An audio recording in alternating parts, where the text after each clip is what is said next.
Hello, so for this session, you're going to be transforming artwork that you created for a keychain to etch and cut on the laser cutter to recreate and apply color, to print on the large format printer, and to create a custom cut around the outside of it. So I'll show you how to do that. So firstly, I'm going to use my direct selection tool to select the keyhole because I don't need that anymore, so I'm deleting that. And then the fun tool here is the shape builder tool, so I'll show you what that does. So if I select the whole shape and I use the shape builder tool, if I hover over here, what it's going to do is it's going to give it a fill.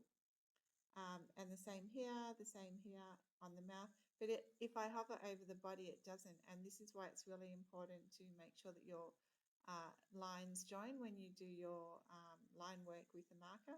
So I know that it doesn't join down here. So I'm going to get my direct selection tool so I can just move an individual node, and I'm going to drag it over the other line so that they intersect, and then window, pathfinder, unite, and now it's one shape. So if I zoom out now and I select everything, get the shape builder tool, hover over, so now it fills it black.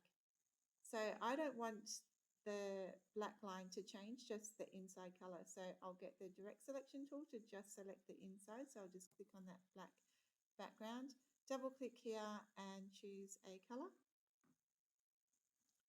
And so sometimes what happens is it goes grey.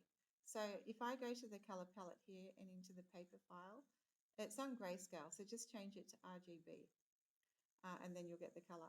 So then make sure everything's selected again. Go back to the shape builder tool and then you can do the same. So now it's all fills, but you might want to change the color of the horns. So double click on here and you can move this slider up and down if you choose to and come up with a different color. Click on the inside of the mouth, go for another color, and then the eye.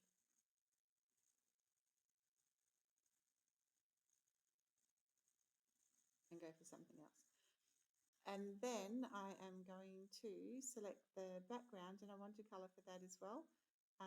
So that has a red fill. So I'm going to change that to another color. Now that's sitting in front of the image. So just go Object, Arrange, Send to Back. So it works in layers. So there I have my sticker.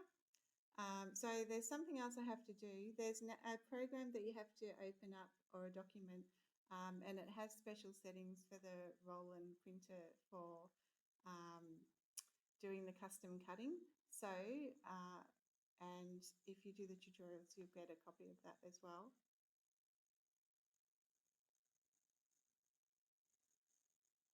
So that's just a blank document there. So you just open that.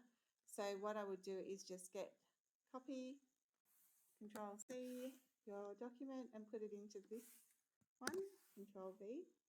So, and then just zoom in, so it's always easy to work there. Now, for the cut line, I need a special color. And that color is, down here you've got swatch tiles, and this magenta is the cut contour. So there's different ones. We've got perforated cut contour. We've got a white because it doesn't often print as white, so you actually need to color it that grey color if you wanted to print white, if that's on a clear sticker. Otherwise, we often have white stickers. So, but the one that we're going to focus on is the cut contour. So we change that. It doesn't need to be that thick, so I would change it to 0.01 again, just to be consistent. Very hard to see, but it's there. You can see it down here. So now what you need to do is go up to Window Artboard, because when we send it to the printer, if we leave it as it is, it's going to have all this white background. So it's going to be a tiny sticker with a lot of white background. So Window, and we're going to go to Artboards and go over to the paper file here artboard options, and instead of custom, fit to artwork bounds, and OK. And then this is hiding it.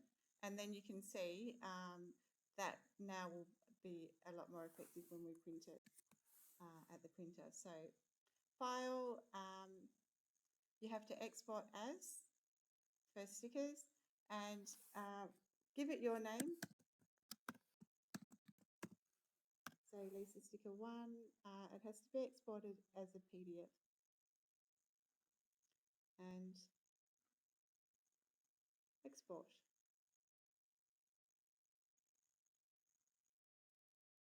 And so that's how it will look. And when you send it to the printer, you'll see there'll be moving lines around the cut line, and you can do multiples of these as well. So good luck with that.